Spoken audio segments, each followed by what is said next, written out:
కొత్తిమీర పచ్చడి చేసుకుందామా రండి. కారం కారంగా చాలా బాగుంటుంది. ఇప్పుడు దీంట్లో కావాల్సినవి కొత్తిమీర ఒక కట్ట, అట్లాగే పచ్చిమిరపకాయలు మీ కారానికి, 2 టమాటాలు. ఇప్పుడు స్టవ్ ఆన్ చేసి ప్యాన్ పెట్టుకొని కొన్ని పల్లీలు వేయించుకోవాలండి, ఒక గుప్పెడు.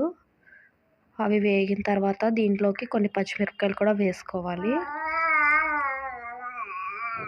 చూసారా, ఇవి లైట్గా ఫ్రై అనేది అవుతున్నాయి, ఇంకా ఫ్రై అనేది అవ్వాలండి.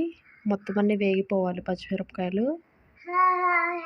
చూసారా, ఇప్పుడు వీటిని పక్కకైతే తీసేసుకోవాలి మొత్తం. ఇప్పుడు తీసేసుకున్న తర్వాత అదే ప్యాన్లో కొద్దిగా ఆయిల్ వేసుకొని దాంట్లోకి టమాటా అట్లాగే కొత్తిమీర కూడా వేసుకొని ఒక 1½ టేబుల్ స్పూన్ ఉప్పు వేసుకొని ఒకసారి తిప్పుకొని మూత పెట్టుకొని మగ్గించుకోవాలండి. చూసారా, వాటర్ అనేవి ఊరుతున్నాయి అన్నమాట దాంట్లోంచి. మళ్ళీ మూత పెట్టి మగ్గనివ్వాలి, ఇంకా ఫుల్ వాటర్ అనేవి వస్తాయి. టమాటా మొత్తం స్మాష్ అయిపోయి ఆయిల్ బయటకు వచ్చేంత వరకు ఉడకనివ్వాలండి.